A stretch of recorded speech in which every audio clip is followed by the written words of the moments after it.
Hi everyone, അസ്സാം വലൈക്കും, welcome back again.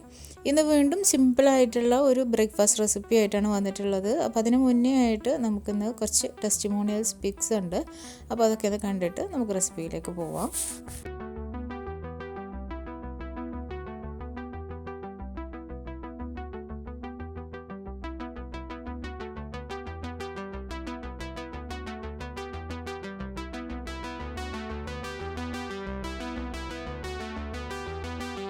Feedback അറിയിക്കുക, അതുപോലെ തന്നെ ഫോട്ടോ അയച്ച എല്ലാവർക്കും ഒരുപാട് താങ്ക്സ്. ഇനിയും ഇതുപോലെ ഫോട്ടോസൊക്കെ അയച്ചു തരാം.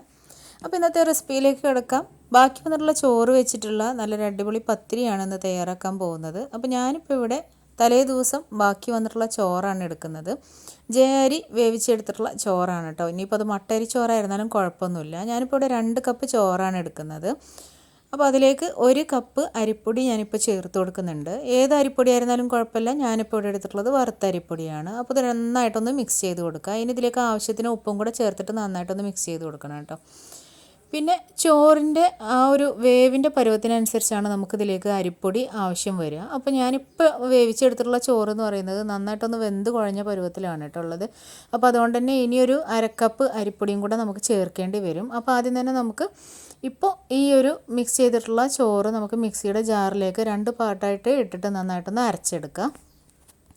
അരച്ചെടുക്കുന്ന സമയത്ത് ഒട്ടും തന്നെ ചോറ് തരി പോലെ കിടക്കാൻ പാടില്ല. നന്നായിട്ട് തന്നെ അരഞ്ഞ് കിട്ടണം, എങ്കിൽ നമുക്ക് സ്മൂത്തായിട്ട് അത് ആ ഒരു മാവ് നമുക്ക് പരത്തിയെടുക്കാനും അതുപോലെ തന്നെ ചുട്ടെടുക്കുമ്പോൾ നന്നായിട്ട് പൊങ്ങി വരികയും ചെയ്യുള്ളൂ കേട്ടോ. ഞാൻ പറഞ്ഞല്ലോ, നല്ല വെന്ത് പോയിട്ടുള്ള ചോറായിരുന്നു. അപ്പോൾ അതുകൊണ്ട് തന്നെ ഞാനിതിലേക്ക് ഒരു 1/2 കപ്പ് അരിപ്പൊടി എടുത്തിട്ട് 1/4 ഭാഗം ഇപ്പോൾ ചേർത്ത് കൊടുക്കുന്നുണ്ട്. ഒന്ന് കുഴച്ചെടുത്തതിന് ശേഷം ബാക്കി 1/4 ഭാഗം കൂടെ ഞാൻ ചേർത്ത് കൊടുക്കുന്നുണ്ട് കേട്ടോ.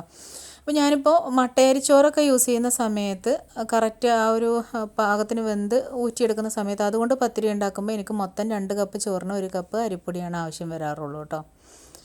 അപ്പോൾ ചോറിനനുസരിച്ചിട്ടും അതുപോലെ തന്നെ അരിപ്പൊടിക്കനുസരിച്ചിട്ടും ഇതിൻ്റെ അളവിൽ മാറ്റം വരും. അപ്പോൾ കയ്യിൽ ഒട്ടിപ്പിടിക്കുന്നുണ്ട് തോന്നുമ്പോൾ കയ്യിൽ അല്പം വെളിച്ചെണ്ണ തടവിയിട്ട് നമുക്കത് കുഴച്ചെടുക്കാവുന്നതാണ്. ഇനി ഇതെല്ലാം കൂടെ കുഴച്ച് നല്ല കറക്റ്റായിട്ട് ഇതാ പത്തിരിയുടെ മാവ് പരുവത്തിൽ ആയിട്ടുണ്ട്. ഇനി ഇത് നമുക്ക് സാധാരണ നമ്മൾ പത്തിരിക്ക് എത്ര പോന്ന ബോളാണ് എടുക്കുന്നത് അത്രയും വലുപ്പത്തിലുള്ള ബോളാക്കി മാറ്റാം. വലുതാണെങ്കിൽ വലുത്, ചെറുതാണെങ്കിൽ ചെറുത്. അപ്പോൾ ഓരോരുത്തരും എത്ര തിന്നായിട്ടാണ് പരത്തുന്നത് അല്ലെങ്കിൽ എത്ര വലുപ്പത്തിലാണ് പരത്തുന്നത് അതിനനുസരിച്ച് ബോളാക്കി എടുക്കുക കേട്ടോ. അപ്പോൾ സാധാരണ ഇനി നമ്മുടെ പത്തിരി മാവ് വെച്ചിട്ട് നമുക്ക് പത്തിരി ഉണ്ടാക്കുന്ന പോലെ ചെയ്തെടുക്കാം. പിന്നെ സാധാരണ പത്തിരി നമ്മൾ വാട്ടി കുഴച്ചെടുത്തിട്ടുള്ള പത്തിരി തയ്യാറാക്കുന്നതിനേക്കാൾ ഒന്നും കൂടെ ഈസിയാണ് ഇത് പരത്തിയെടുക്കാൻ വേണ്ടിയിട്ട് കേട്ടോ. വളരെ ഈസി ആയിട്ട് നമുക്കത് പരന്ന് കിട്ടും. ഇനി നമുക്ക് പത്തിരിപ്പൊടി പലകയിൽ തൂവിക്കൊടുത്ത് നമുക്കത് പരത്തിയെടുക്കാം. ഇനി ഇത് പ്രസ് മെഷീനിൽ വെച്ചിട്ടും ചെയ്തെടുക്കാം കേട്ടോ. എണ്ണ തടവി ഒന്ന് പ്രസ് ചെയ്ത് കൊടുത്തു കഴിഞ്ഞാൽ നല്ല ഈസി ആയിട്ട് കിട്ടും. അപ്പോൾ ഇത് സാധാരണ പത്തിരി പരത്തുന്നതിനേക്കാൾ നല്ല ഈസി ആയിട്ട് നമുക്ക് പരത്തിയെടുക്കാൻ പറ്റും. അപ്പോൾ മുഴുവൻ പത്തിരിയും ഞാനിതുപോലെ പരത്തിയെടുക്കട്ടെ.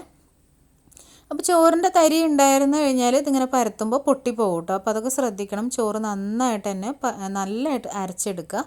ഇല്ലെന്നുണ്ടെങ്കിൽ നമ്മൾ പുട്ടുപൊടിക്കൊക്കെ പൊടിച്ചെടുക്കുന്ന പോലെ പൊടിച്ചെടുത്തിട്ട് അത് നല്ലതായിട്ടൊന്ന് കുഴച്ച് മയപ്പെടുത്തിയാലും മതി കേട്ടോ. എന്തായിരുന്നാലും ചോറ് നന്നായിട്ട് അരഞ്ഞ് കിട്ടണം. ഇപ്പോൾ മുഴുവൻ പത്തിരിയും ഞാനിവിടെ പരത്തിയെടുത്തിട്ടുണ്ട്. ഇനി നമുക്കത് ചൂടായിട്ടുള്ള പാനിലേക്ക് ഇട്ട് കൊടുക്കാം. സാധാരണ നമ്മൾ വാട്ടിക്കുഴച്ചെടുത്തിട്ടുള്ള നൈസ് പത്തിരി തയ്യാറാക്കുന്ന അതേ സോഫ്റ്റിൽ തന്നെയാണ് നമുക്ക് ഈ ഒരു പത്തിരി കിട്ടുന്നത് കേട്ടോ. അതിൻ്റെ ടേസ്റ്റും അതുപോലെ തന്നെയാണ്. ചോറ് ചേർത്ത് തയ്യാറാക്കിയുള്ള പത്തിരിയാണെന്നൊന്നും നമുക്കത് കഴിക്കുമ്പോൾ തോന്നില്ല. 24 മണിക്കൂർ വെച്ചിരുന്നാലും വളരെ സോഫ്റ്റായിട്ടിരിക്കുന്ന പത്തിരിയുടെ ഒരുപാട് റെസിപ്പീസ് നമ്മൾ തസ്നീസ് കിച്ചണിൽ മുമ്പ് അപ്ലോഡ് ചെയ്തിട്ടുള്ളതാണ്. അപ്പം അത്രയും സോഫ്റ്റായിട്ട് ഈ ഒരു പത്തിരി ഇരിക്കില്ല കേട്ടോ. കാരണം ഇന്ന് രാവിലെ നമ്മൾ തയ്യാറാക്കിയാൽ പിറ്റേന്ന് രാവിലെ നമ്മൾ നോക്കുമ്പോഴേക്കും നല്ല ഹാർഡായിട്ടുണ്ടാവും. അപ്പോൾ ചുട്ട ഉടനെ നല്ല സോഫ്റ്റാണ്. അതായത് ഒരു ഉച്ച വരെ അല്ലെങ്കിൽ വൈകുന്നേരം വരെയൊക്കെ സോഫ്റ്റായിട്ട് തന്നെ ഇരിക്കും. അപ്പോൾ ഹാർഡായി പോവുകയാണെങ്കിൽ പിന്നെ സ്റ്റീം ചെയ്തിട്ടൊക്കെ യൂസ് ചെയ്യേണ്ടി വരും. പക്ഷേ നമ്മൾ ചുട്ട ഉടനെ യൂസ് ചെയ്യാൻ വേണ്ടിയിട്ട് നല്ല സോഫ്റ്റായിട്ടുള്ള നല്ല പൊങ്ങി വന്നിട്ടുള്ള അടിപൊളി പത്തിരിയാണ്. നിങ്ങൾക്ക് കാണാൻ പറ്റുന്നുണ്ടാവും, പത്തിരി നന്നായിട്ട് തന്നെ പൊങ്ങി വരുന്നുണ്ട്. അപ്പോൾ ചോറ് നന്നായിട്ട് അരച്ചെടുത്തുകൊണ്ടാണ് കേട്ടോ അതിങ്ങനെ പൊങ്ങി കിട്ടുന്നത്. അപ്പോൾ നിങ്ങൾക്ക് ഇഷ്ടമുള്ള കറി കൂട്ടിയിട്ട് ഈ ഒരു പത്തിരി കഴിക്കാവുന്നതാണ്. ഇപ്പോൾ ചോറ് ബാലൻസ് വരുമ്പോൾ ഇതുപോലെ ഒന്ന് തയ്യാറാക്കി നോക്കാൻ മറക്കരുത്. ഈ വീഡിയോ നിങ്ങൾക്ക് ഇഷ്ടമായെന്ന് വിചാരിക്കുന്നു. അപ്പോൾ വീണ്ടും നെക്സ്റ്റ് വീഡിയോയിൽ കാണാം ഇൻഷാ അല്ലാഹ്. Thank you.